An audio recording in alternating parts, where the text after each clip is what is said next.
Welcome to Mornings with Ken Rosato. It is Wednesday, April 29th, 2026, and we will take your calls, 888-658-0234 to kick things off. Meteorologist Mike Favetta's forecast near you.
All right, right now we have 50 degrees in Trenton, New Jersey. It is 53 degrees northern New Jersey. And then we go to California. We have 60 in Los Angeles, 59 in San Diego. Again, the forecast, if you couldn't make out the automated system, New Jersey is going to be cloudy today, but temps in the low to mid 60s. LA, gorgeous. This is postcard picture perfect, partly cloudy.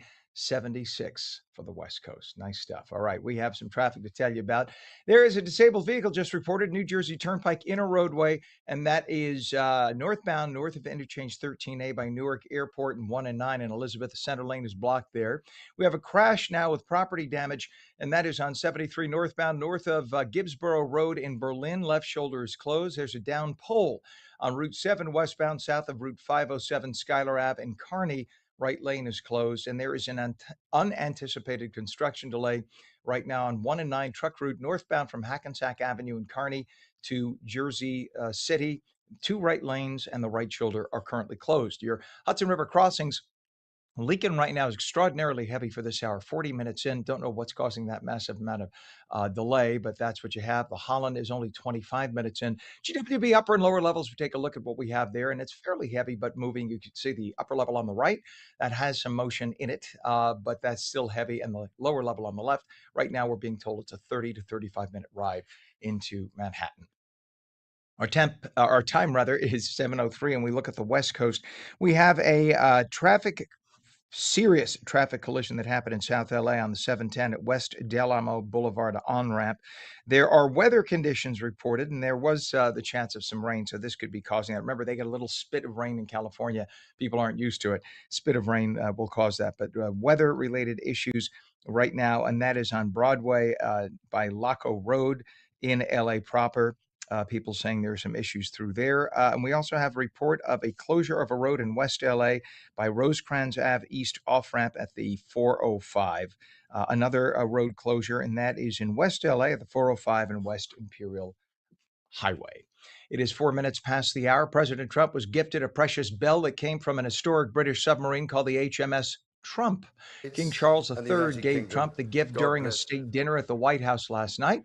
The king also thanked Trump for his, quote, generous hospitality during what he said was his 20th visit to the United States. His first, though, as the British sovereign. The king left Trump's guests laughing with his wry observation that the, quote, British had made our own small attempt at real estate redevelopment of the White House. He's referring to when troops set it on fire in 1814. We weren't exactly friends back then. Earlier in the day, King Charles addressed the U.S. Congress, where he received a huge reception. One of the directors of the all-girls Christian camp where 25 campers and 2 counselors were killed in a 2025 flood apologized yesterday as lawmakers questioned the owner's efforts to reopen in May. Edward Eastland's words came as dozens of the girls' family members sat just feet behind him as state lawmakers posed tough questions about Camp Mystic's lack of emergency planning before the devastating July 4th flood.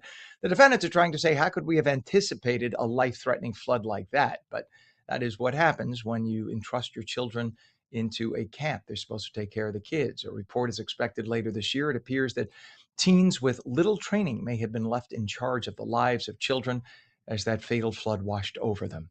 The camp promises to dramatically improve training for counselors and to stage emergency drills for campers.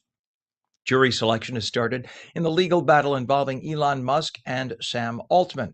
The case centers on disputes tied to the founding and direction of OpenAI. Musk alleges OpenAI abandoned its original nonprofit mission and says his $38 million worth of contributions to the company were used for unauthorized commercial purposes. He says he wanted OpenAI to serve as a not-for-profit counterweight to Google. Altman and OpenAI deny wrongdoing in the lawsuit. Dances with Wolves star Nathan Chasinghorse has been sentenced to life in prison for sexual assault. A Nevada judge sentenced the actor on Monday. Earlier this year, jurors found Chasinghorse guilty of 13 of the 21 charges that he was facing, most involving a victim who was just 14 years old when the assaults began. Chasinghorse was born in South Dakota on a Native American reservation. He became widely known for portraying Smiles a lot in Kevin Costner's Oscar-winning 1990 film. An amazing film it is, too, Dances with Wolves. 7 minutes past the hour, Mexican Navy Special Forces captured a top commander of the Cartel Jalisco Nueva Generación who carried a $5 million U.S. bounty. Audias Flores Silva, known as El Jardinero, which translates as the gardener. He was arrested Monday in western Mexico after a 19-month operation involving 500 troops. Many times they'll call somebody the gardener if they plant bodies. That's the idea, that if you make people unalive and you make them disappear, you're known as the gardener. Security personnel surrounded a cabin near Puerto Vallarta where some 30 pickup trucks and 60 armed guards shielded the cartel figure. Turns out the operation ended without any gunfire. Everything seemed peaceful. Generacion is wanted by U.S. authorities for extradition. Flores Silva previously served 5 years in a U.S. prison for drug trafficking before returning to Mexico. The United Arab Emirates said Tuesday that it would leave OPEC starting this Friday, stripping the oil cartel of its third largest producer and further weakening its leverage over global oil supplies and prices. The UAE's decision had been rumored as a possibility for a long time, as it pushed back in recent years against OPEC production quotas that it felt had been too low, meaning it wasn't able to sell as much of the oil that it had produced to the world as it had wanted to. They had lots of oil, and the cartel was keeping the supply low so they could keep prices high. The UAE has had deteriorating relations with Saudi Arabia, OPEC's largest producer, over political and economic matters in the Middle East. 9 minutes past the hour, a federal judge has granted preliminary approval to an enormous class action settlement resolving claims that State Farm underpaid policyholders for total loss vehicle claims. The plaintiff claimed that State Farm systemically underpaid clients for the claims in breach of its insurance contracts. The allegation is that the company based the compensation they would give people who lost their vehicles for whatever reason on what was called typical negotiation adjustments, which many say are improper. You're not supposed to base the amount you give on that. State Farm denies the allegations, but agreed that they would settle the class action lawsuit just to get it done. Under the terms, the insurance company will pay $15.5 million to settle.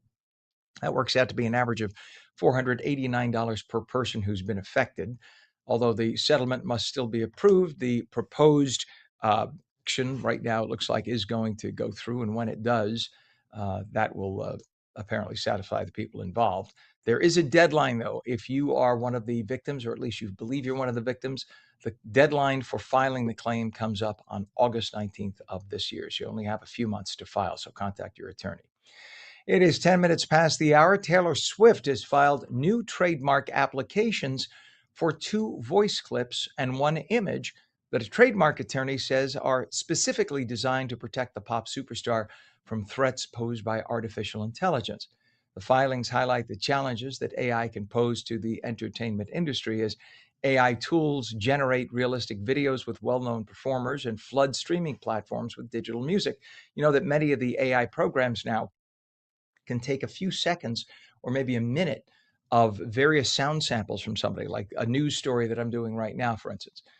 AI could take my likeness during the minute or so of this story and take my voice and literally recreate an entirely different Ken Rosato, God forbid, a different Ken Rosato who could then do the news and read whatever the AI wants it to read with my likeness and my voice. And most people would never know that it wasn't me in real life, that it was AI. And Taylor Swift is going through the same thing. She is an artist. She recorded all this music. She's entitled to making royalties on it. And she is accusing this AI of taking her likeness and her voice. So, what sets these filings apart is the inclusion of so called sound marks. Attempting to register a celebrity's spoken voice is a new use of trademark registration that has not been tested in court before. So by testing sound marks, there might be something subtle in a voice, like a little click in somebody's vocal cords, for instance, or just a little breathiness that most people wouldn't catch, but computers will catch. And so that's what they're using sound marks to demonstrate that, yes, this is Taylor Swift's actual voice and the AI is ripping her off. It is 12 minutes past the hour. When we return, we will have lots more news for you, local and national as well, for both the East Coast and the West. Meteorologist Mike Favetta is still on paternity leave. Good for him with his wonderful wife, Steph. They just had a little baby boy, Enzo, a week and a half ago. And hopefully that we'll have him back soon once we have them both on their feet. But for now, he leaves us his forecast, and we will have the full Garden State and national forecast. Plus, we will take your calls at 888-658-0234, 888-658-0234. You're watching Mornings with Ken Rosato, now live on the East Coast, New York, New Jersey, Connecticut, Eastern Pennsylvania, and on the West Coast in Southern California, LA, and San Diego. We will be back in 2 minutes. Please don't go away.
Welcome back to Mornings with Ken Rosato. It is Wednesday, live in New Jersey and New York. Now we welcome Los Angeles at 15 minutes past the hour. We'll take your calls at 888-658-0234.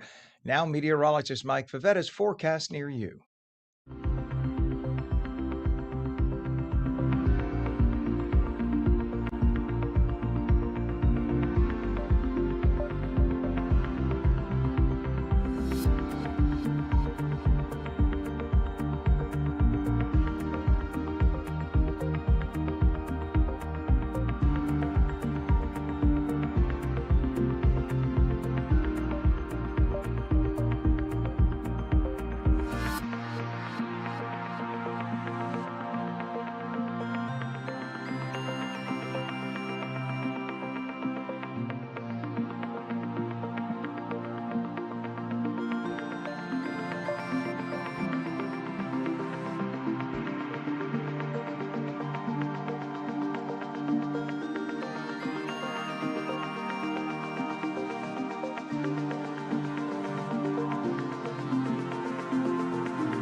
All right. So if you couldn't interpret that, because of course that's the automated weather system that Mike does put together, it's his own company and he puts it together for us.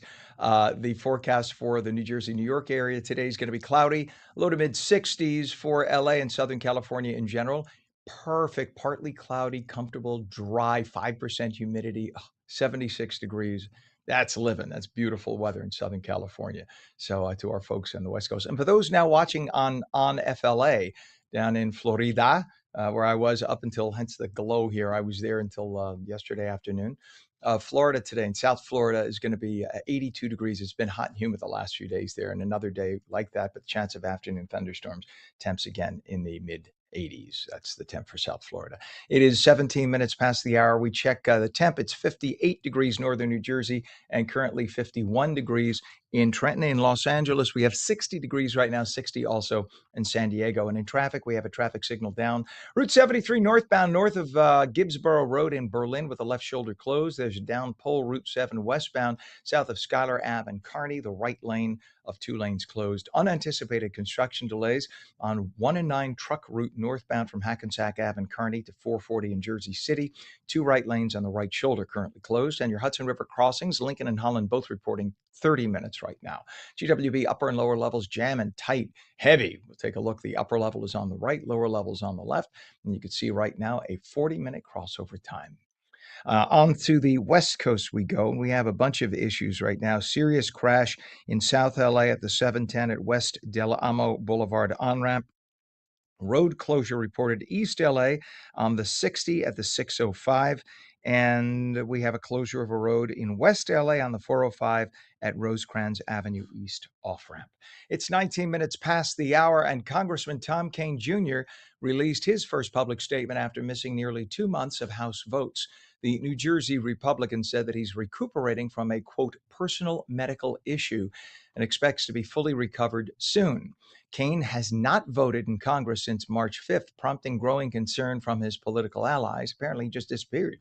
Didn't tell anybody where he was or what the deal was, or if he did, they kept it very quiet.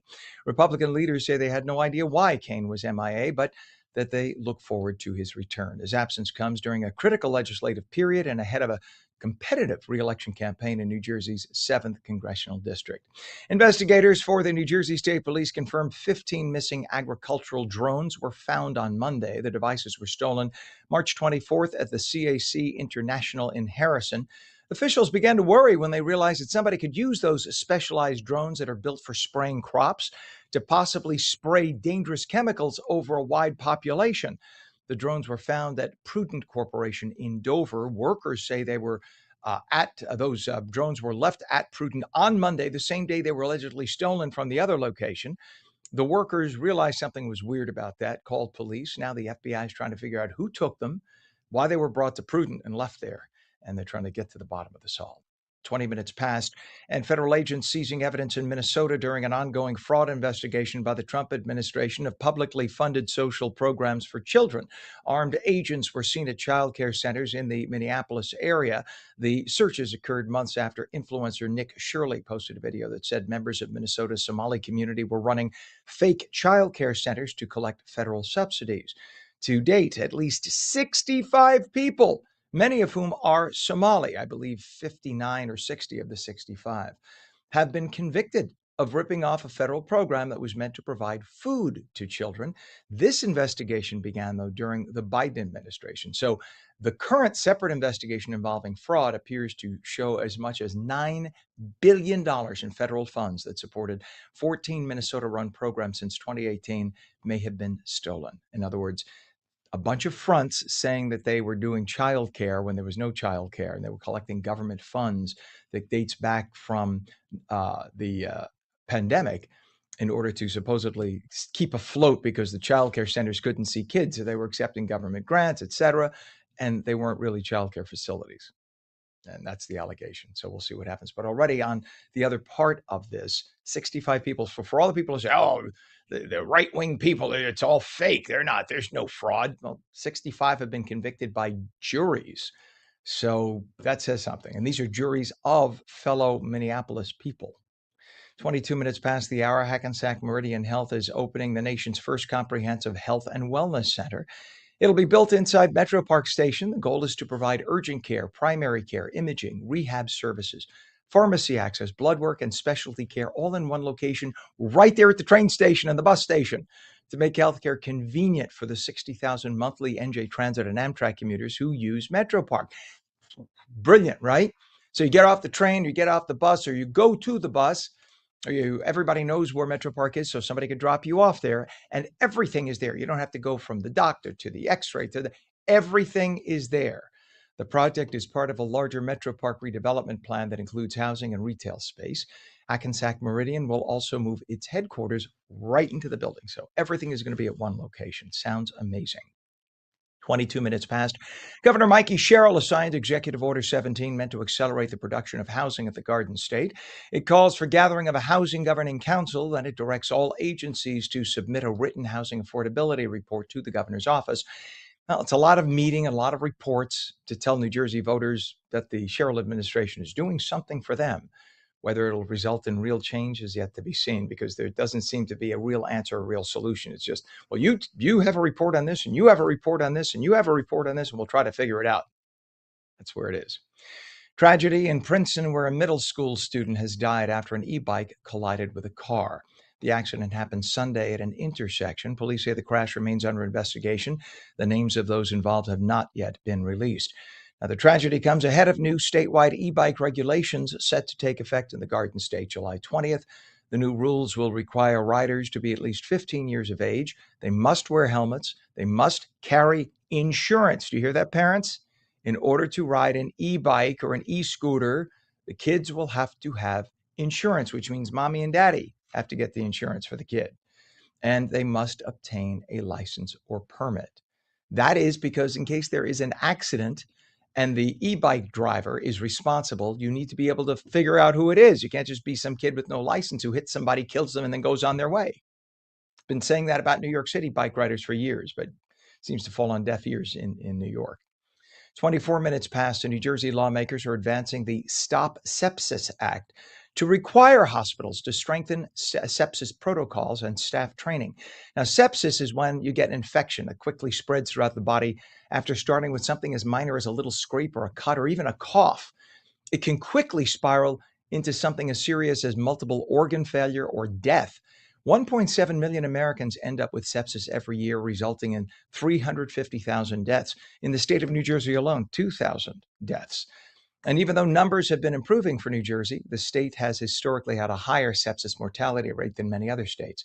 Sepsis is the number one cost of hospital care and the number one cause of death in hospitals. A new SafeWise study ranked Vernon Township as the safest city in New Jersey for the third straight year. Good going, Vernon. Bernards Township, South River, Barnegat Township, and Dumont all made the top 5 safest communities list. Now, notice that with the exception of Dumont, I believe they're all in, down the shore in southern New Jersey, where the population is lower. I'm not slighting us. I live in northern New Jersey, so I'm not slighting the north. I'm just saying that population congestion has a lot to do with it. Researchers analyzed FBI crime reporting data from 151 New Jersey municipalities. New Jersey's violent and property crime rates both rank below national averages in the report, but you should take note.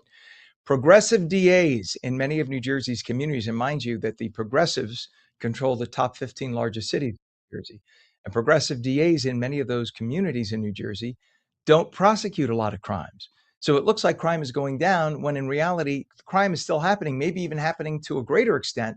But if the prosecutor who gets into office says, well, I'm not going to prosecute those crimes, I believe they've been unfair, even though lawmakers passed them, I don't believe they should be enforced.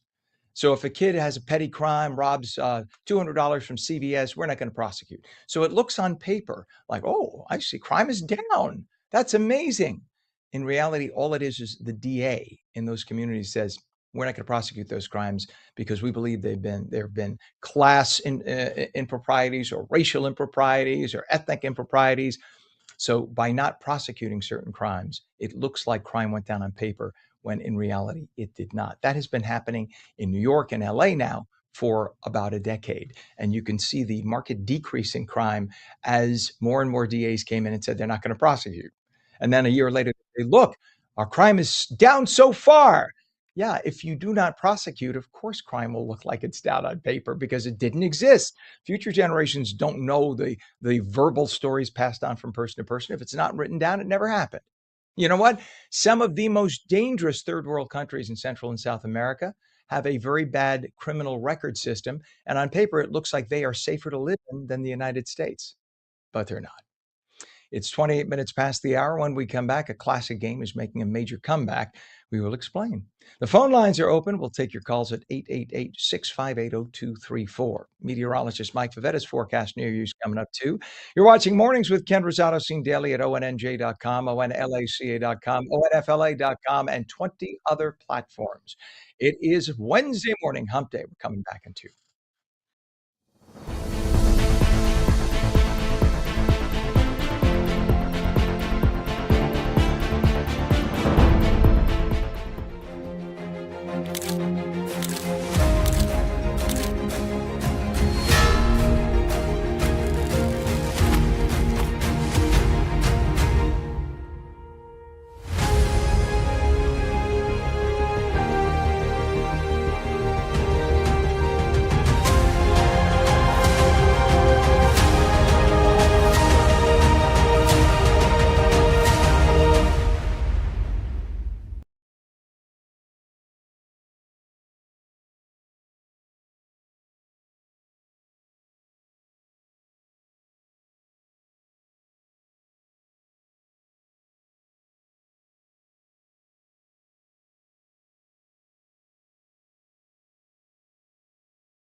Very good morning. 30 minutes past the hour, Wednesday, April 29th, 2026. Welcome back to Mornings with Ken Rosato, live on the East Coast and now the West Coast. Now, meteorologist Mike Favetta's forecast near you.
All right, so that's the automated forecast because our meteorologist Mike Favetta is on paternity leave. Pam, our director, and I, we thought that he and his wife Steph had their baby at different times. I said, "Oh, it's been like a week and a half." Pam's like, "No, it's only been Friday." We were both wrong. It was last Wednesday, 1 week ago today. So Pam, we should call Mike and Steph up and wish them a happy 1 week birthday for little baby Enzo. Let's just wake him up right now. I'm sure, because God knows the baby isn't waking him up at this hour. No, infants don't do that. They let people sleep. Anyway, God bless them. And the forecast is cloudy for New Jersey today, but mild, 63 degrees off to the West Coast for our folks in LA and San Diego. It's going to be 76 in LA, 78 San Diego, partly cloudy, beautiful and dry. Nice. Current temperature 50 degrees in Trenton, is 58 northern New Jersey, 60 degrees in Southern California. And in terms of our traffic, we have a lot of a down signal now, down traffic signal, Route 73 northbound north of Gibbsboro Road in Berlin with a left shoulder closed. Route 7, we have a down pole westbound south of Schuyler Avenue in Kearney with the right lane of 2 lanes closed. There's unanticipated construction delays right now. And this is on 1 and 9 truck route northbound from Hackensack Ave in Kearney to 440 in Jersey City. 2 lanes and the right shoulder closed. Your Hudson River crossings, Lincoln and Holland right now, moving slowly, but at least moving with 25 to 30 minutes into Manhattan. In fact, let's take a look at 139, which is taking you into the Holland Tunnel. That is jamming. You can see how heavy that is. The lanes on the left side of your screen, those are the right lanes for the right tube. And right now, again, it's going to cost you 25 to 30 minutes in. The upper and lower levels of the GWB, slow but moving at least. There is motion there we saw from 15 minutes ago. We take a look at the 8095 approach now. The upper levels on the right, lower on the left, and that is a 35 to 40-minute ride into Manhattan. Quickly to the West Coast, we just have a few things to point out. Serious accident that happened about an hour ago in South LA at the 710 and West Del Amo Boulevard on-ramp. We also have a road closure in East LA at the 60 and the 605 intersection. And there's another road closure in West LA at the 405 and West Imperial Highway. It is 34 minutes past the hour, and a classic game is making a major comeback as Mahjong continues to grow in popularity. This Cinco de Mayo, which is coming up on Tuesday already. Crazy. May is here. That trend is coming together for a meaningful cause with Cinco de Mahjong. I guarantee in Mexico, where they don't even celebrate Cinco de Mayo, they will celebrate Cinco de Mahjong. My mother is a mahjongaholic, by the way. This is all happening next Tuesday, May 5th at the Upper Saddle River Fire Station. Doors open at 6 p.m. If you haven't played mahjong, it's very fun. Leslie LaBelle is a mahjong teacher, artist, and mom. Amy Berger is the founder and CEO of Amesley Management Group. They're here to talk about mahjong's resurgence and Cinco de Mahjong. You need to have like a big anchor voice, say, with an echo, Cinco de Mahjong. That sounds like so much fun. My mother would kill me if I didn't get her to get there. I'm telling you. Good morning, Leslie and Amy. How are you? Morning. Very, very well. Thank you. Good morning. Is your mom local? No, she's in Westchester, but I will take her there. My mother has like 20 different mahjong games on her phone, and I have been told to shh, shh while she's doing moves. So that's how serious mom is about her mahjong. You just don't mess with her. But she only got into it in the last 10 years, but she is totally with it. Why do you think mahjong? We'll start with Leslie. Why do you think mahjong is having such a huge resurgence right now, especially among, in this case, women in social groups? Yeah, there's a couple of really big reasons, and one is Amy and I talk about this a lot. It's a big, people want to be off their phones. They want to disconnect from social media, and they want to be present. They want to meet other people face to face, and it's time. We're past the point of, having to stay in our homes for various reasons, and now we want to be out and meeting and be social and have fun. And also, it has a lot of cognitive benefits. Well, it's funny you said that now because my mother, and again, sorry to keep harkening back to mom, and she does watch. Hi, Mom, Ro. She both plays on her phone and she plays with others. But when she's not playing with others, she plays on her phone to stay, caught up and practiced. Why do you think it's so addictive? Is it the music? Is because it's a whole different Asian theme with mahjong, right?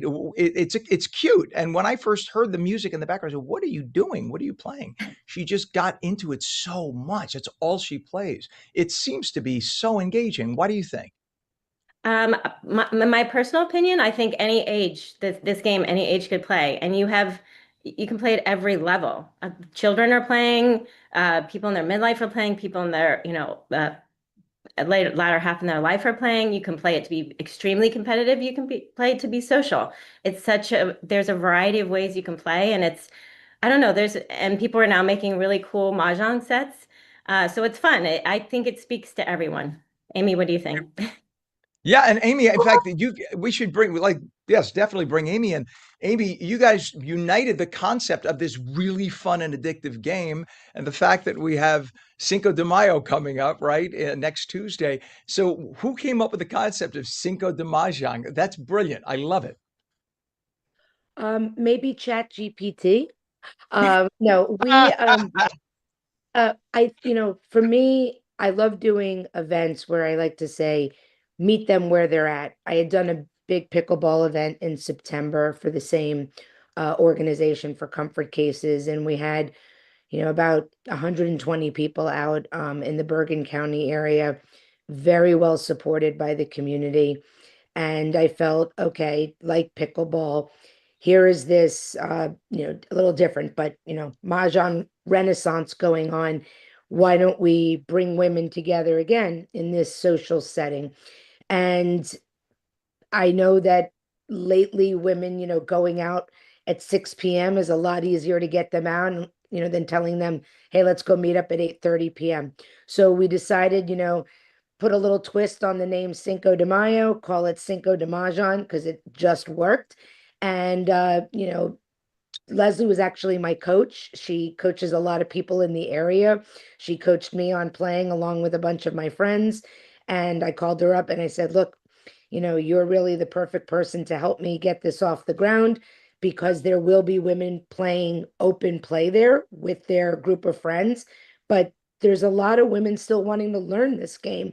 And Leslie has the perfect personality, the calmness, really an expert at this and able, to teach. So it really catered to two type of audiences, the ones that want to play open play and the ones that feel like, oh, this is a great chance to learn with some Mexican food and, some good drinks from mocktails to alcohol and, make it a real event. That is awesome. Gosh, I love that. And yeah, it's so good. When I was a kid, And that was like 80 years ago. When I was a kid, you had clubs. Men had clubs, women had clubs, everybody had a club. So like the ladies club would meet and they would do something, either a fundraiser or they would just meet and do something social like this. In the last like 20 years, it seems that that's all gone bye. And I think a lot of it is, this. So all that's been gone. Now, I understand that men and women today, everybody's so busy. We have the two worker households and the kids rushing off to soccer and school. I get it. But it's so refreshing to know that women in northern New Jersey now are taking the time to socialize, to just get away and spend time together. You should. And this is fantastic. Now, I'm glad Amy mentioned, Leslie, you teach people how to play Mahjong because it's not something that everybody is born knowing how to play. So when did you first feel that you could convey how to teach this, what appears to be at first a very complex game, but it really isn't, is it? It's been a couple years now, and then I mean every time I teach, I have a different experience with the people that I'm teaching. Everybody brings a different element to the table and different questions and different mindset, and it's just a beautiful thing. And I guess I have from having three kids, I have patience, and I'm a formal analyst, so I love numbers, I love games, and I actually love teaching women. I actually would love everyone I teach to invite me back to their table. So that's my goal. Fantastic. Yeah. And if I can jump in, so when the night, I guess the doors open at 6, right? And part of the night is going to be you will instruct whoever wants to be instructed. Otherwise, people can go off and have their own games as well, correct?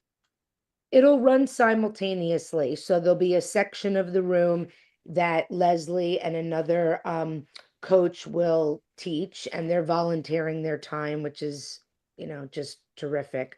And the open play side will be women that actually, that's another thing.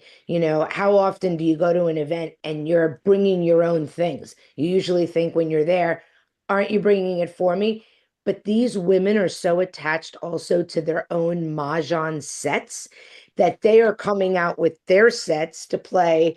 And it's almost like you know, seeing the different sets. You could almost be walking around like it's a museum, the Mahjong Museum, and seeing, oh, that's a beautiful set. Where did you get that? Oh, that's a beautiful set. Where did you get that? And it's a hyper focused game. I mean, even though there's food and there's drinks and raffle tickets and some giveaways, you almost don't bother these women while they're playing. They almost don't even get up to get food. They're so engrossed in the game. I So love it. it is a wild experience. The nice thing is, I think, I find often from being in the world of experiential activations and creating these wow factors, if I told women, and I get it even as myself, hey, you should come out tonight. It's National Foster Care Awareness Month. This gentleman's going to come speak. It's going to be great. Really, I have 20 things I want to do. Right. Hey, come out and play Mahjong. It's going to benefit X, and this gentleman is going to come and speak. Now they're coming for Mahjong. That's the truth. I get it. But once he gets in there and he does his thing, people really gravitate towards him, but they're there Right. because they get to do something fun. And we should It's mention, funny. and yes, you are raising money, you're raising awareness too for National Foster Care Awareness Month. And for those who don't realize, when a child ages out at 18, and I know two people who have, they literally are handed a garbage bag in many cases, full of whatever little belongings they have, and you're gone. That's it. The place you used to put your head down on a pillow, you're 18 years old on your birthday. Sorry, love you, mean it, go. And if you don't have a family, you're on your own in the whole world. That's how a lot of these kids end up homeless on the streets. So thankfully, you're doing something about this. We're out of time, unfortunately, but we quickly need a website to get more information about the event. What's the website? Yeah, so for the registration, it's give.comfortcases.org/Mahjong. Very Well, easy. you're great, ladies. Thank you for doing it. It sounds like a fun event. Cinco de Mahjong next Tuesday. It's coming up on Tuesday, May 5th, day after my birthday, I should mention, at the Upper Saddle River Fire Station. Doors open 6 p.m. Mahjong teacher, artist, and mom Leslie LaBelle and Amy Berger, founder and CEO of Amesley Management Group. Thank you both for coming on this morning. Have a blast on Tuesday. Thank Thank you. you, Ken. You bet. It is 44 minutes past the hour. When we come back, the Kentucky Derby is known as the most exciting 2 minutes in sports. But for many people, it's also one of the biggest fashion events of the year. On New Jersey's fashion expert, Dawn Del Russo, will be here to talk about it. Maybe she'll have one of the big fancy hats. We're back in 2 minutes.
Welcome back to Mornings with Ken Rosato. 46 minutes past the hour. We're taking calls at 888-658-0234. Here's meteorologist Mike Favetta's forecast for your city.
So the translation of all that, we're going to have clouds in New Jersey for the most part, but it should be dry. Temps in the low to mid 60s, a little cooler at the shore, upper 50s. And then to the West Coast, it's going to be beautiful, partly cloudy, partly sunny.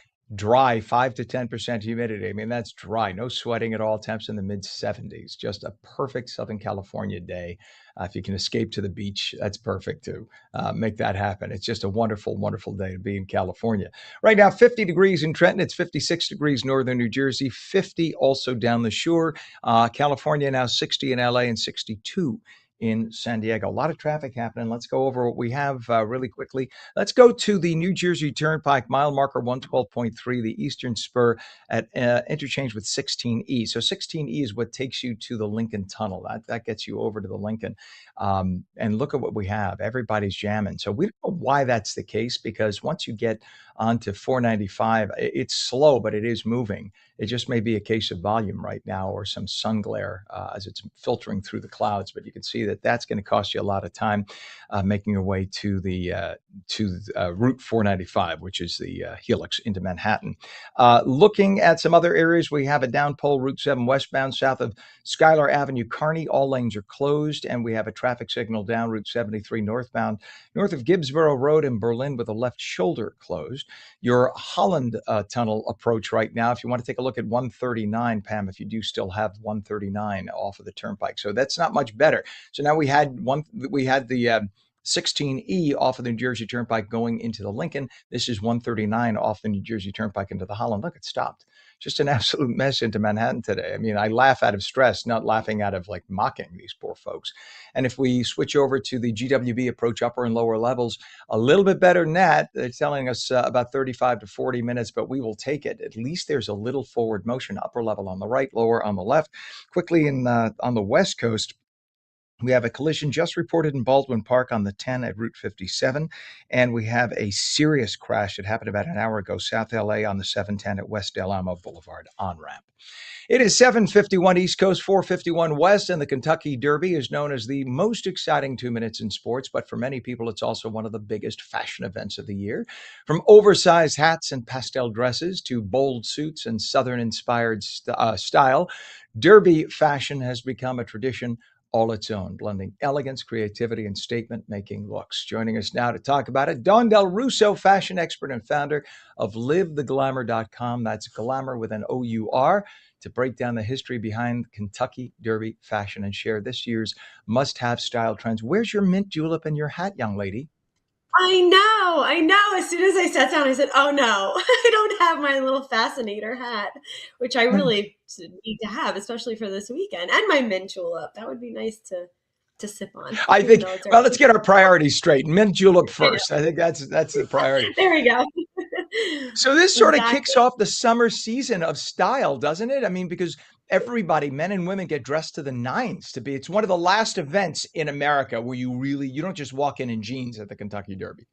Exactly. I love that. I mean, anything to get dressed up is exciting to me. And the fact that we're doing it in America, it does come from a European flair. I mean, I believe it started in 1875. The Kentucky Derby, or the Royal Ascot started, and then we transitioned it over here to the Kentucky Derby.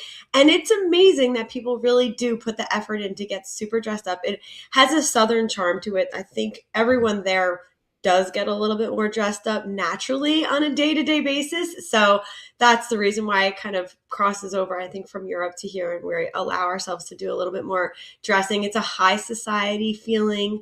It's a little bit more international, the crossover, and it's a social event. It's a reason for people to go and not only watch a race, but wear their best attire. So they do. It's always a hat. A hat is essential to the Kentucky Derby. One really go to the Kentucky Derby without wearing a fascinator or some type of big oversized hat. They've gotten bigger and bigger over the years too. I feel like they were in Europe. It started really huge, and then it got a little smaller with the fascinators, and now we're back to really big hats again. So if there's one thing you're going to have, it's a hat.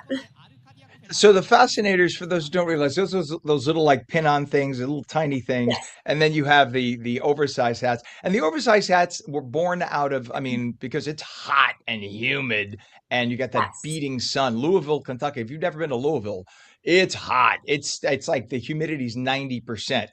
Even in May. So the sun beats down on you, and that's where that came from, right? Right. And that leads perfectly into the reason why you see a lot of men wearing the seersucker and the linen suits. Those are so traditional to the Kentucky Derby. And also the reason why, because it is so hot.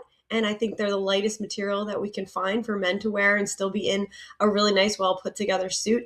I love that. I think it's interesting to see men not in the typical black and navy blues and the darker colors, and to see them bringing out these lighter pastels. I personally enjoy seeing it. I don't know if a lot of men love wearing it. I think more South, they do. They feel like it's a time to put this on.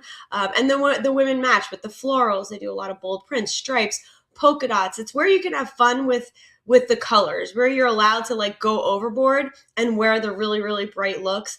The skirts are a little bit longer. The dress is a little bit longer. It's nothing too short, not like crazy high heels. You want to actually wear shoes that are going to do well if you're walking on grass or outside. So like a wedge really works nice, or a block heel.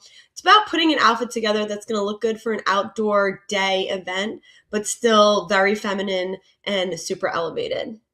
Dawn, I was just at a suit store last week. Buying a new tux because I lost a lot of weight. I have 2 tuxes in the closet that are like so big. If I took them in, they would look like a tent. It looks ridiculous. But while I was in the suit store, I was amazed. They're now, for men, they're now bringing back colors that they used to have when I was a kid in the 1970s. They had these corals and these powder blues, and they were just beautiful suits, and they were just cut so beautifully. The style, it doesn't look like the oversized lapel from 1976 with the ruffly shirts. I mean, very elegant and tasteful, and like you said, very Southern. And they're up here. The suit stores are selling them here now. Yeah, and it's great. I think taking looks from the Kentucky Derby, a lot of people are going to be doing parties this weekend. I have a few friends that I know like to do it here. They don't go to the Kentucky Derby, but then they have parties in their homes, and it's a fun way to play up that style. So if you are going to a party or you're going to someone's house to watch the Kentucky Derby, have a little bit of fun with it. Maybe try some pastel colors. I know guys are a little hesitant sometimes, but definitely give it a try. Now's your chance to play around with that. And also gloves. Gloves are a big part of the women's attire too. They love to wear gloves for the Kentucky Derby. I enjoy the fun of it. So any reason to get dressed up and put something different on that you don't normally get to wear, it's a good opportunity for that. As for the people that are attending the actual Kentucky Derby, it's really transitioned. So it was originally very high society, and now we see a lot more, of course, the influencers. They're always there. They're always showing up. Yeah. Celebrities and a ton of me. Exactly. Which is, it's funny because it's changed the whole concept of it. And I feel like we need to go back to where it was more about, where you were and enjoying being in the moment, rather than all of that. And so maybe there's a mix. There's people that are from that area and do attend because they love truly seeing the Kentucky Derby and betting and seeing what horse is going to win. I'm with you. And by the way, just added fun, if you're going to have a Kentucky Derby party at home, and you could get the recipes from mint juleps, they're easy. It's like an American mojito. That's basically a mint julep, right? It's a mojita, whatever. But you can now gamble legally in New Jersey online. You could actually place a bet on a real bet, like the people at the Kentucky Derby. You can do it legally online in New Jersey. So that's something you could do at the party. You could have people come around. Just don't go crazy. Don't do it after you've had your mojitos. All right. We always love having you on, always with the fashion advice. Dawn Del Russo, basing it around the hat. I got to go out and get a real hat now. I know. The fashion lives with this lady right here. Fashion expert, founder of livetheglamour.com. That's glamour with an O-U-R. Dawn Del Russo, always love having you on. Thank you for coming on this morning, and happy Kentucky Derby weekend. Yeah, thanks. You too. Thank you. 58 minutes past the hour. Those of you watching on LACA on the West Coast, stay tuned for your local news, traffic, weather. If you're watching on New Jersey, we will be right back with our local news, traffic, opinion, weather, lots more. Thanks for watching Mornings with Ken Rosato.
very good morning. 8:01, Wednesday, April 29th, 2026. Welcome to On New Jersey Mornings. I'm Ken Rosato, taking calls at 888-658-0234. Clouds today for New Jersey, highs about 63. Here is meteorologist Mike Favetta's full Garden State forecast.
All right, so the forecast, once again, if you couldn't make out the automated forecast there, it's going to be cloudy today, maybe some peaks of sun. We have some filtered sun coming through right now, causing some sun blindness as people are driving by. And the temps today in the low to mid 60s for New Jersey. So pretty much a repeat, a lot like yesterday was for today. It is currently 56 degrees northern New Jersey. It is 53 degrees in Trenton. It is 50 down at Cape May, a little cooler by the shore, is always the case for the first couple of months of or late the end of spring, beginning of summer. That's always the case because the ocean temperature lags behind. And over in Vineland, it is 55 degrees. And we take a look at traffic, and we have a lot of it. Let's go over to Route 46. There's a crash, 46 eastbound, east of McBride Avenue by Little Falls Township. The left lane is closed, and look at the backup that this is causing. This is all the way over by Union Boulevard. So this is causing about a 2 to 2.5 mile delay into this stretch right here. And that's what you see. Just an absolute mess. In fact, I know exactly where those folks are because I have driven that a million times. That's right near where it merges with 3. You can get off if you continue another mile down the road. It's right. Actually, it's a mile behind you is the Route 3 mix. But anyway, just to let you know, that's going to be a mess. Those folks are going to have to deal with that for a little bit. Again, a crash, Route 46 eastbound, east of McBride Avenue, Little Falls Township. Left lane is closed. We have a down pole, Route 7 westbound from 508 to south of Schuyler Avenue in Kearney. All lanes are closed with that. Traffic signal down Route 73 northbound north of Gibbsboro Road in Berlin with the left shoulder closed. Your Hudson River approaches right now. Pam, if you could bring up 139 again, if you have it. 139 there. Pam's awesome. This is 139 from the Turnpike into the Holland Tunnel, and that is very slow this morning. It's going to cost you about 30 to 35 minutes in. The approach to the Lincoln Tunnel right now, 495 Helix, is moving a little better. It's about 25 to 30. And GWB upper and lower levels, you'll see moving, but very heavy. Look at that. We got the circle of death there as it's loading up. But believe me, there is actual motion there. You'll see when the computer finally loads. I think we just got a little overload on the Wi-Fi going right now. But the upper levels on the right, lowers on the left. I could see it over here, actually. See if I can bring it up on my own screen. Well, of course, I'm not having success over here either. Maybe their system is frozen. That could be the case too. But nonetheless, it's going to cost you about 40 minutes in. Here we go, New Jersey Turnpike Tour. I promise I'll show you. 40 minutes in right now at the, let's see, do I have it here? I promised, so now I got to show it. Oh, and you have it. There you go. Pam beat me to it. Pam's faster at it than I am. So you can see they are actually moving, getting in to Manhattan. So there you have it. It is 8:06 right now, and President Trump was gifted a precious bell that came from an historic British submarine called the HMS Trump. No word on whether it was actually related to his own family, but Trump was a name in Scotland, and so it's very possible that that was a relative it was named after. King Charles III gave President Trump the gift during a state dinner at the White House last night. The king also thanked Trump for his generous hospitality during what he said was his 20th visit to the United States, but it's his first visit as the king of Great Britain. The king left Trump's guests laughing. He had a very wry observation that the British had, quote, made our own small attempt at real estate redevelopment of the White House. He was referring to when troops tried to burn it down back in 1814. Back in those days, we weren't exactly friends with the British. Remember, we were trying to leave them. Remember, the 4th of July was our little way of saying goodbye, Britain. But it's nice to see that we have become friends again. Former FBI Director James Comey issued a video response yesterday to a new indictment on 2 charges of making threats to harm President Trump. It stems from a social media post in which he arranged seashells on a North Carolina beach last year that read 8647, as you see there on your screen. Comey says the arrangement of seashells was just a political message. Actually, in the beginning, he made a comment that he just came upon it, which was BS. He didn't just come upon it. Now he's changing his tune and saying, well, it was a political message. Well, I thought you said that you just came upon it. And then he said he had no idea what 86 meant. And now he's saying it's a political message. So you got to come up with something better than that. He says he never realized the numbers could be associated with violence. Oh no, he was only the head of the FBI, one of the biggest intelligence agencies on the planet. Why should he know that members of the mob, when they say, I'm going to 86 somebody, that means they're going to kill them and discard the body?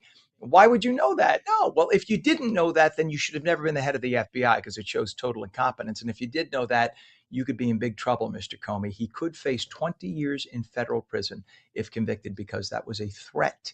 He was saying 86, which is slang verb for off, like kill, 47.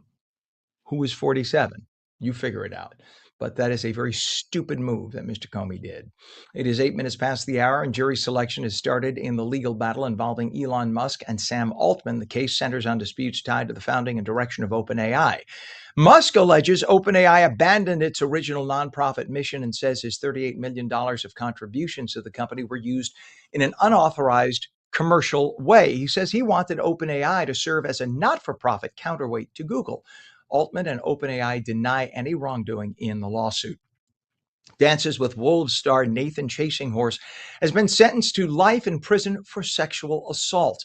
A Nevada judge sentenced the actor on Monday. Earlier this year, jurors found Chasinghorse guilty of 13 of the 21 charges that he faced, most involving a victim who was just 14 years old when the assaults began. Chasinghorse was born on a Native American reservation in South Dakota. He became widely known for portraying the character Smiles-A-Lot in Kevin Costner's iconic Oscar-winning 1990 film, Dances with Wolves.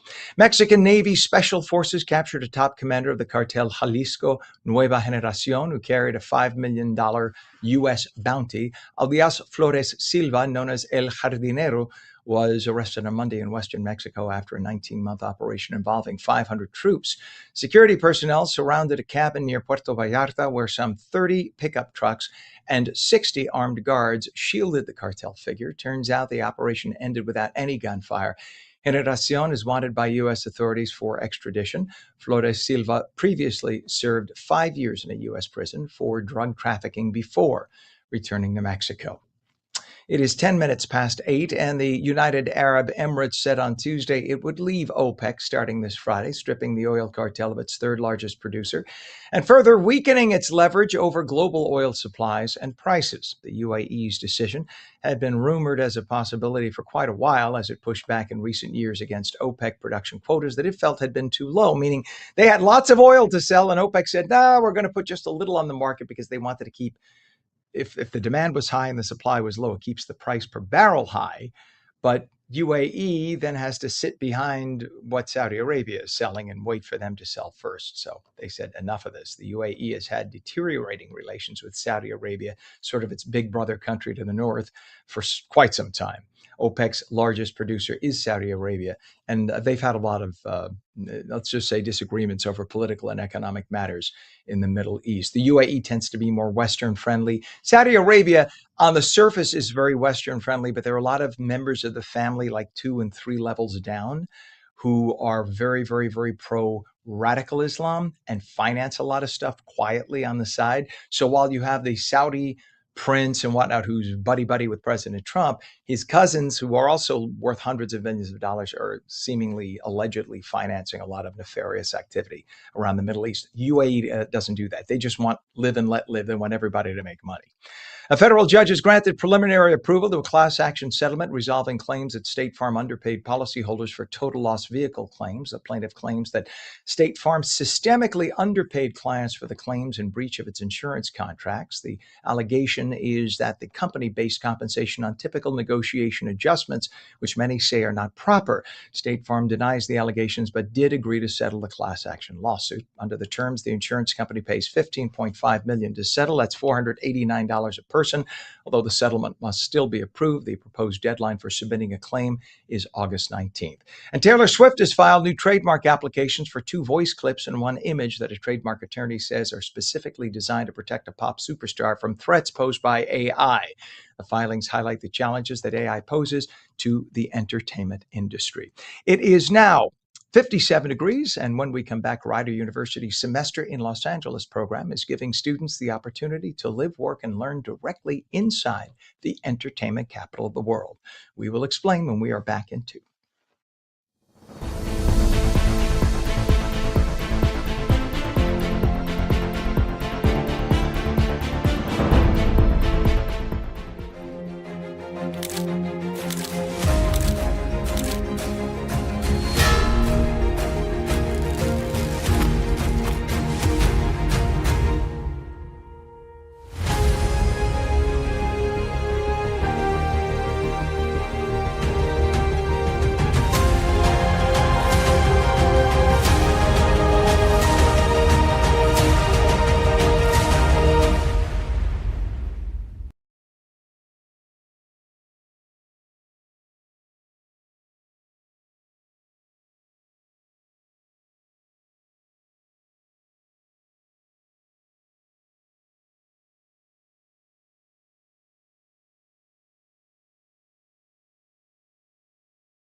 Welcome back to On New Jersey Mornings. I'm Ken Rosato at 8:15. We're taking calls at 888-658-0234. Clouds today, highs about 63. Straight to meteorologist Mike Favetta's Garden State forecast.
So the interpretation of that, because our meteorologist Mike Favetta is on paternity leave with his new baby Enzo, his wonderful wife Steph, and big brother Nino, and they are taking care of the new baby right now. So he leaves us that. That is a live, actual automated forecast that he produced. But because there isn't a human to interpret, he left me this. So it's going to be cloudy today for most of New Jersey. Highs about 63, a little cooler at the shore, probably upper 50s down the shore, but not a bad day overall. It's going to be basically a repeat of yesterday for today. And gradually by next week, it'll warm up just a little bit, a degree or two here or there. Our temperature right now, 56 degrees, northern New Jersey. It is 53 degrees in Trenton, 50 down the shore, Cape May, 55 degrees in Vineland. We have a lot of traffic incidents happening right now. In fact, let's jump right over to 495 if we can, Pam. This is the approach to the Lincoln Tunnel. And you can see this is getting heavy right there. And there's a reason for it. Apparently, there is a disabled vehicle as you enter one of the tubes for the Lincoln Tunnel. So that's causing a bit of a backup. You could see on those center lanes, the Lincoln Tunnel approach of 495. We have, that was the center lane, in fact, and it says it's backed up now from Weehawken in. We have issues now. Route 73 traffic signal down northbound north of Gibbsboro Road in Berlin. The left shoulder and left lane closed. And we have a crash on Route 46 eastbound east of McBride Avenue, Little Falls. The left lane is closed there, causing about a 2-mile backup. We have a down pole Route 7 westbound from south of Schuyler Avenue, Kearney. All lanes are closed through there, and that's causing about a mile backup. And your approach right now to the Holland Tunnel, look at the 139. You can see that's also quite heavy, as well as the Lincoln. Everything actually is pretty heavy into the Hudson River. So look at these lanes, the left side of your screen, making your way to the right tube. That's pretty heavy. That's going to cost you about 40 minutes in via the Holland Tunnel. GWB upper and lower levels right now. There's some police department activity because of westbound issues. There's a truck apparently on the westbound side, and that's causing rubbernecking. This is the eastbound side, but you can see the upper level on the right, lower on the left, and that is a solid 45-minute ride into Manhattan. And now our next segment brought to you by our friends at Rider University.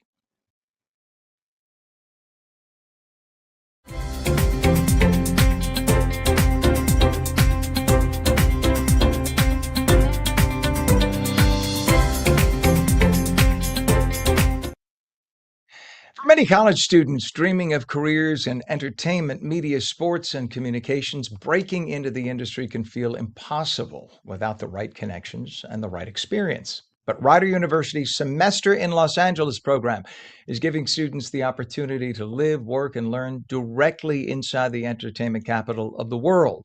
And you can make the argument in New York, too. We have 2 entertainment capitals. Dr. Sean Kilday, Associate Professor and Chairperson of the Department of Media Arts at Rider University. Barry Janes, who is a Professor and Director of the Semester in Los Angeles program. And Emily O'Connor, a recent participant in the spring 2026 cohort who was offered a job in LA following her internship. Good morning to the 3 of you. Good to have you all on. Hey, good morning, Ken. Good morning. Professor, let me ask the professor, am I pronouncing your last name correctly? Kilday? No, I'm sorry. You know what? Forgive me. Janes, is that correct? Janes. Yeah, no, that's right. Absolutely. I thought to myself when I right. saw it, is it Janice or is it Janes? Is it Janice? Yeah, no, I'm glad. Thank you. Janes, right, you got it right. You got it right. I'm glad. Yeah. This little broadcaster better get it right in front of all these broadcast professors in front of me. So let's start with Sean. This is exciting. I mean, the 2 places you want to be if you're getting into broadcasting are LA or New York, clearly. What makes the Semester in Los Angeles program different from the traditional study abroad or internship experience? Well, it's like you said, there's no place like Hollywood. It's the entertainment capital of the world. Years ago, we would do a spring break to LA, and then, my colleague here, Dr. Janes, says we should probably think about doing a full semester out there because the experiences that the students get, not only working in the field, working at a major studios or working on with production companies or podcast stations, all of these different great opportunities. Not only do the students actually get to do that hands-on, but they get to meet people and make some connections that you just can't make in good old Lawrenceville, New Jersey, which we love, but there just aren't the same connections as you'll get in Hollywood in the entertainment industry. Although in the next 3 to 5 years, I think that may be changing, don't you? With what's happening here in New Jersey, we've got 3 mega studios in the act of being constructed in our wonderful Garden State. Barry, though, one of the biggest themes of this program is that students become working professionals while they're still in school. They actually get that professional experience. So how important is that real world immersion so that when they come out with their degree, they could say, oh, I worked on this set and that set. Yeah, no, it's amazing. I mean, we all know that you go through college, you get this degree, it's wonderful. But the first thing that an employer asks for is experience. What kind of experience do you have?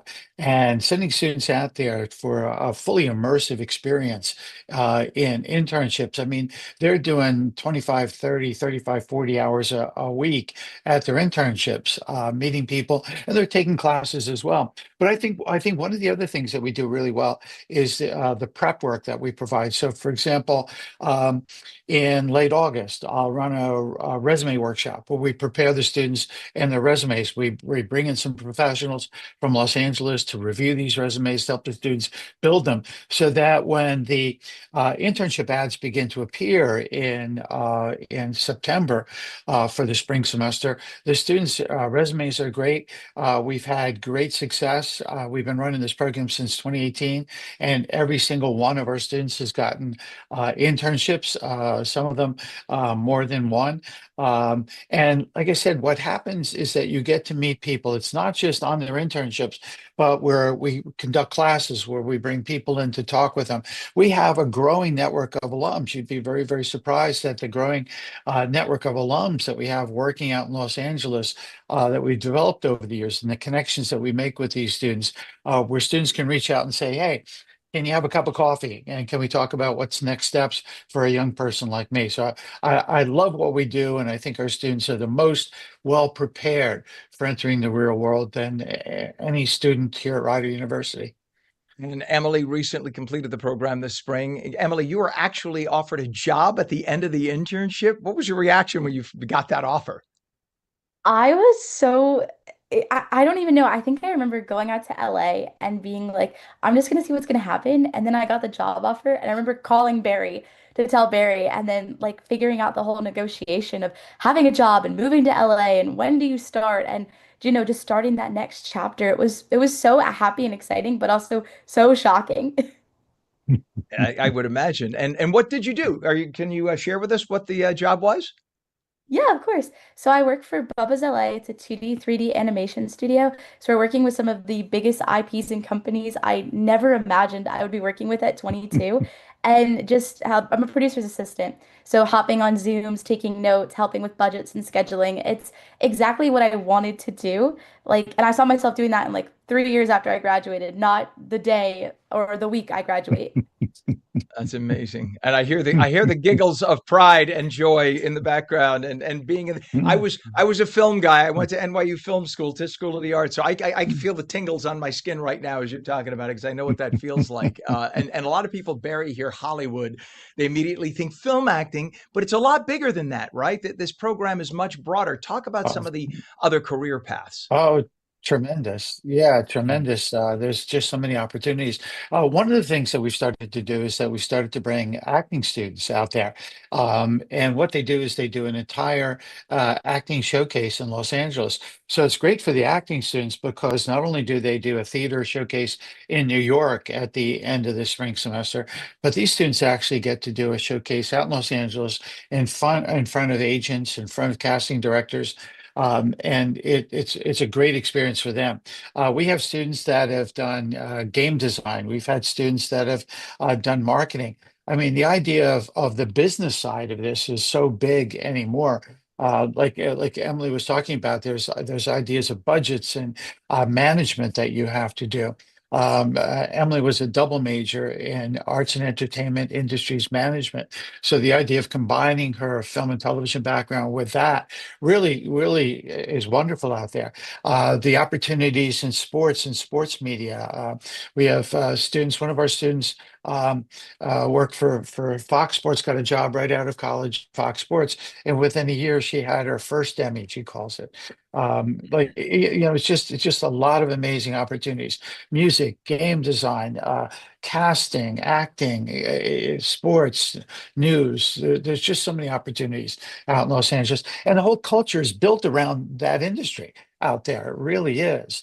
There's just so many people that are involved in some of the ancillary industries that work to it. We had a young man this semester that was interested in special effects and props, and the idea of getting him hooked up at a prop house and talking to some of these people. It's hard to do that in other kinds of areas. So while we have a wonderful program, we have very close relationships with New York, and we send internships all the time. The idea of this immersive experience where it's 24/7, you're out in Los Angeles and experiencing this. It's wonderful. We had students do an after Oscar party. They were invited to the Dolby Theater, and they sat in the same seats that the celebrities sat in during the Oscars for one of these Oscar parties. You can't get that next door or around the corner. And I must say, again, I referenced my alma mater. It's a wonderful, huge school, Mine but you too. can get lost. Oh, you too. There you go. So 721 Yeah. Broadway when I went. So, but the thing is, though, you get lost. We know exactly, probably ate at the same places. You could get lost, though, in a place like Tisch, right? But Rider University is great because it feels like there's a much more intimate connection with students and a lot more hand-holding, and there's a lot more desire to get that student to the next level. We're running out of time here because we have a commercial break that we're up against. But this is exciting, and it's rider.edu to get more information. Dr. Sean Kilday, Associate Professor and Chairperson of the Department of Media Arts at Rider University. Barry Janes, Professor and Director of the Semester in Los Angeles program. Emily O'Connor, we're so proud of you, recent participant in the spring 2026 cohort. She was offered a job in LA following her internship. This is a story that is just wonderful news, and it's right here, based in New Jersey. So proud of you all. Thank you for coming on this morning. Thank you, Ken. Thank You you. bet. Thank you.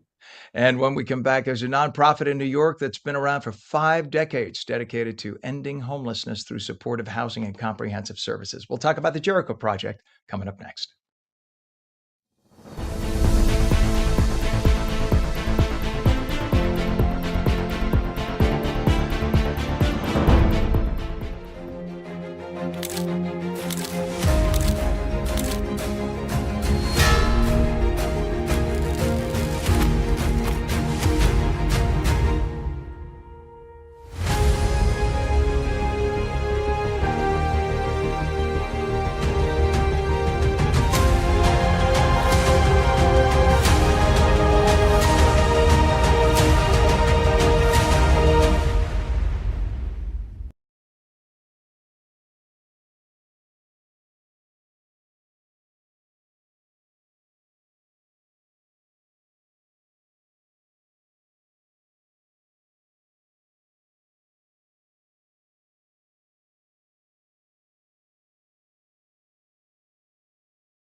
A very good morning, Wednesday, April 29th, 2026. It is 59 degrees northern New Jersey, 53 degrees in Trenton, 55 degrees right now in Vineland, and 52 in Cape May down the shore. It was a little bit cooler at 8:31. I'm Ken Rosato. Welcome back to On New Jersey Mornings. Clouds today, highs about 63.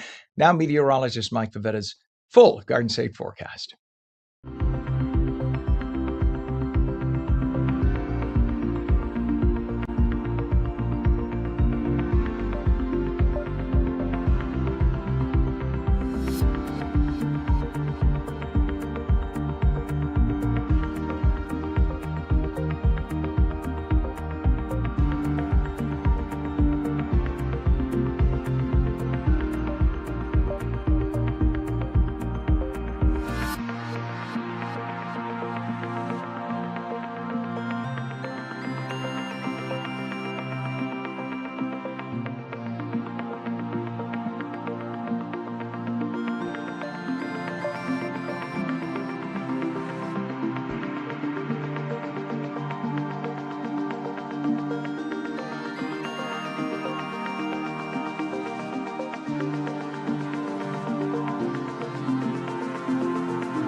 The weather, again, it's going to be cloudy today. Highs about 63 degrees for the state of New Jersey, a little cooler down the shore.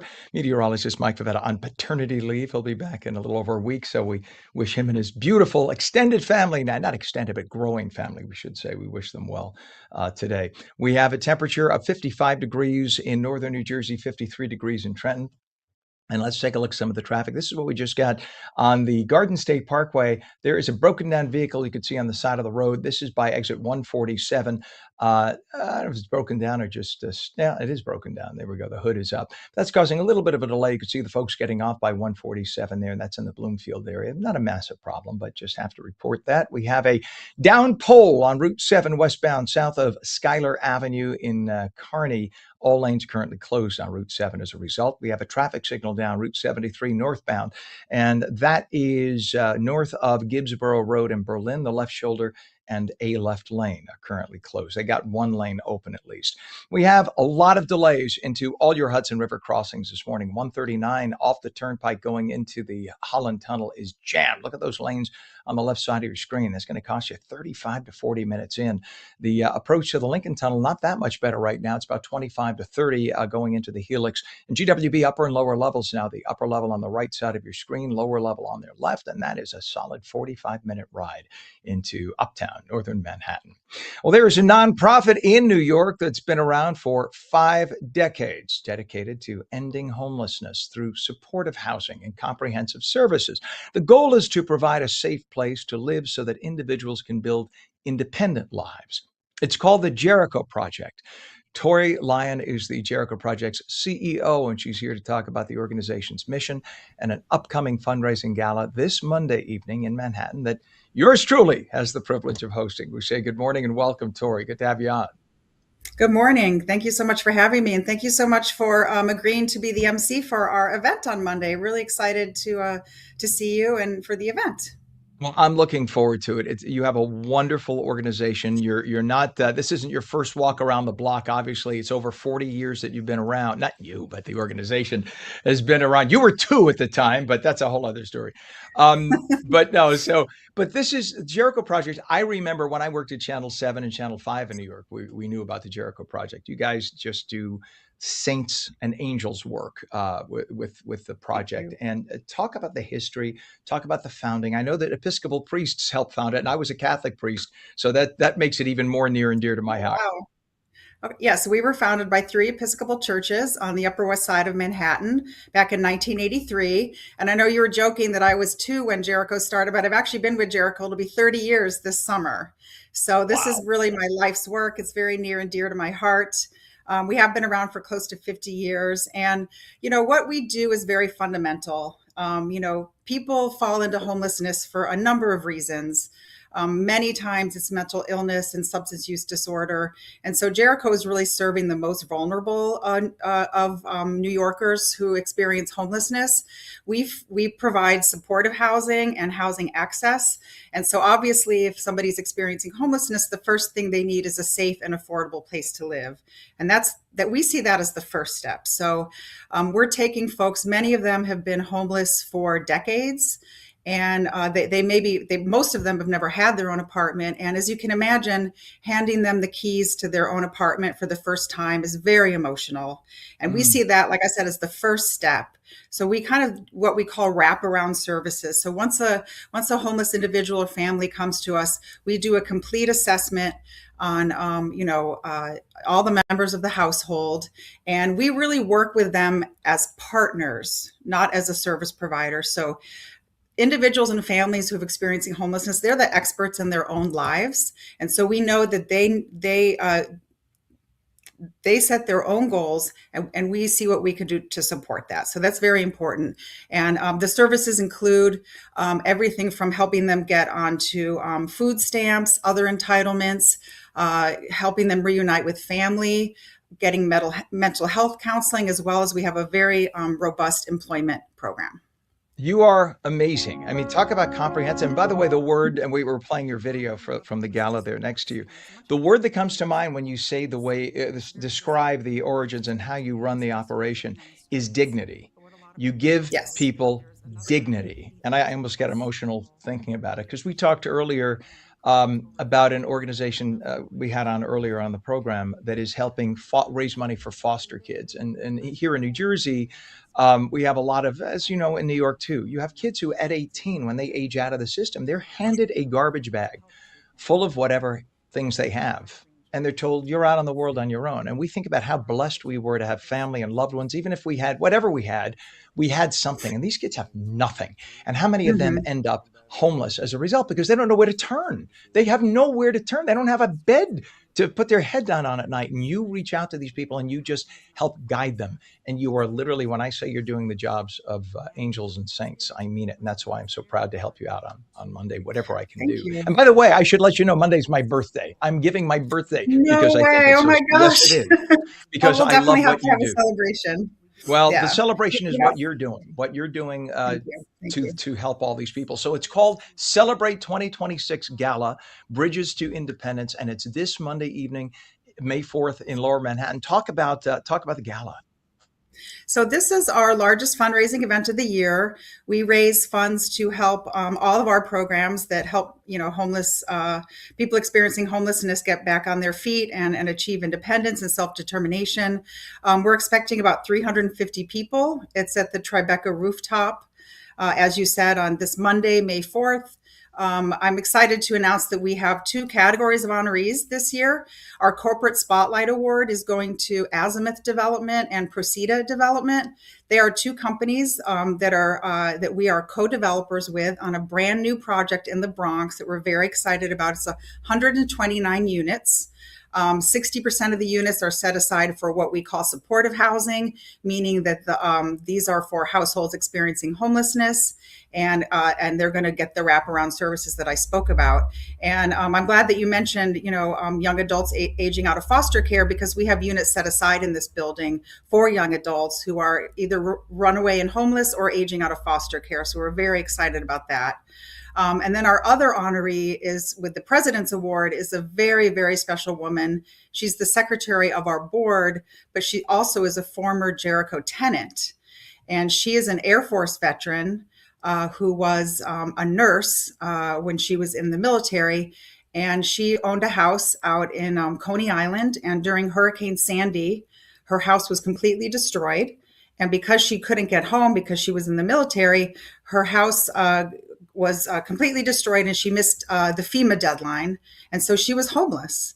Coming out of the military, serving her country, she came back to New York City and she was homeless. And she happened to be at the VA Medical Center, and one of our veterans' residences is right across the street. She happened to be walking by, saw that it was a veterans' residence. She came in and she became a tenant, and she was a real leader among the tenants there. She's absolutely a lovely, wonderful person. And we're so excited to honor her with our President's Award because all that she's achieved. She now is a nurse supervisor. She's gone on and got a couple of graduate degrees, and she's working at the VA Medical Center now. So she's an amazing woman, and I'm happy to share her story. Well, that is an amazing story. I have goosebumps hearing that. Tell everybody a website, please, Tori, for information about the organization, the gala, buying tickets. How can people do that? Just go to our website. It's right there on our homepage. It's www.jerichoproject.org. JerichoProject.org. Well, I will be there. Can't wait to see you face to face. The Jericho Project's fundraiser is called Celebrate 2026 Gala this Monday evening, May 4th, 6 p.m. to 9 p.m. at the Tribeca Rooftop, Manhattan. Tori Lyon, CEO of the Jericho Project. You do an amazing job. The organization is just fantastic. Thank you for being there for so many people, and thanks for coming on this morning. Thank you. Looking forward to seeing you. Me too. Me too, very much. What a wonderful organization. And when we come back, scammers are becoming more sophisticated every year. Our friends from AARP New Jersey will be here to talk about it. We're back in 2.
Welcome back to On New Jersey Mornings. I'm Ken Rosato, 845, taking calls at 888-658-0234. Clouds today, highs about 63. Meteorologist Mike Favetta's full Garden State forecast.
All right, so the forecast for those who can't understand the automation, sometimes it's difficult to stop and look. It's actually going to be cloudy today, some filtered sun here and there. Highs low to mid 60s.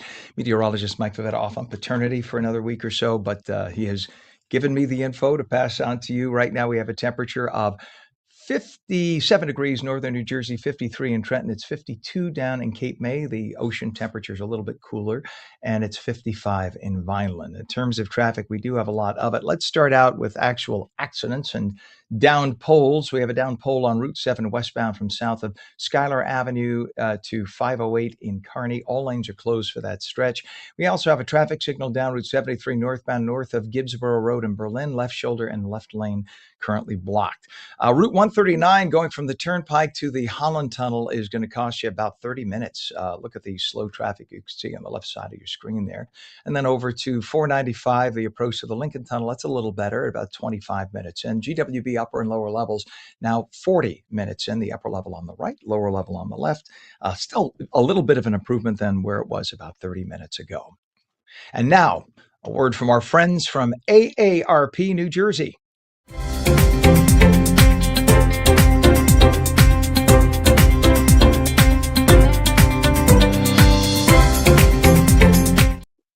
Well, scammers are becoming more sophisticated every year. They target people with phone calls, text messages, emails, social media, and even now AI, artificial intelligence.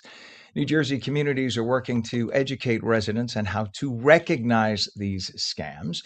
And we're going to be talking with a council member, Louise Scott Roundtree of the Newark City Council, and now, and she's also, by the way, an advocacy volunteer. And then we will be talking to Chris Widello, who is Associate State Director of Advocacy for AARP New Jersey, good friend of the show. We say good morning to you. Good to have you on.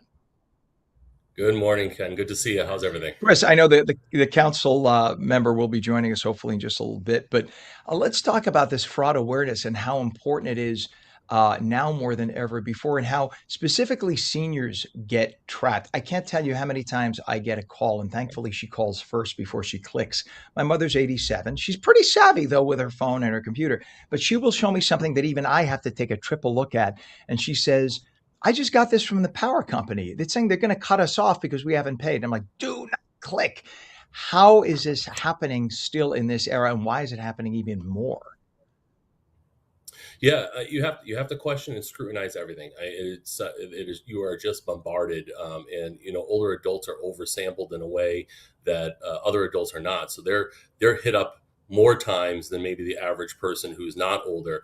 But 42% of Americans have been, have had money taken from them through fraud or scams. So that's about 141 million people across the country, and that adds up to billions of dollars every single year.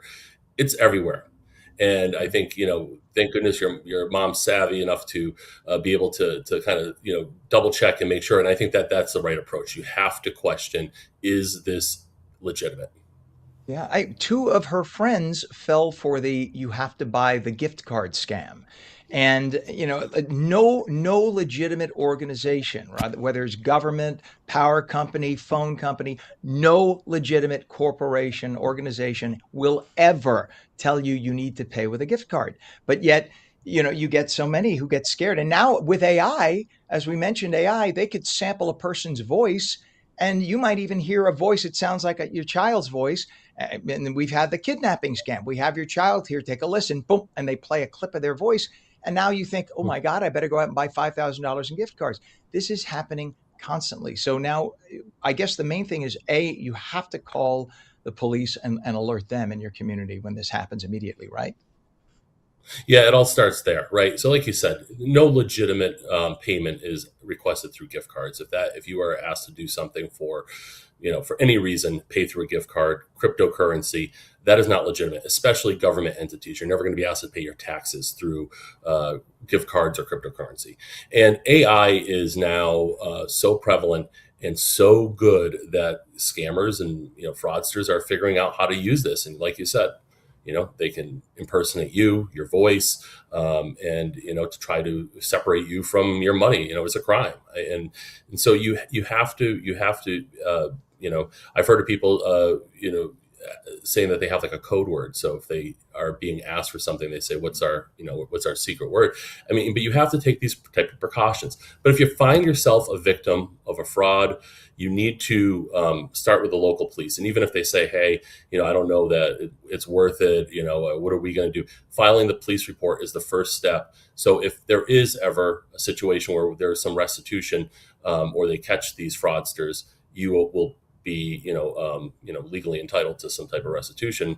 If you have that police report, that's how you report the crime. So it's really important to start there. And then we also have the Fraud Watch Network at AARP, which can give you some counseling and tell you what some next steps could be. I'm happy to announce also that a supermarket near me here I'm in northern New Jersey, and over the holidays, I went to buy a number of gift cards. I bought maybe 10, I think, Visa gift cards. And the cashier, I guess it's part of the supermarket's program.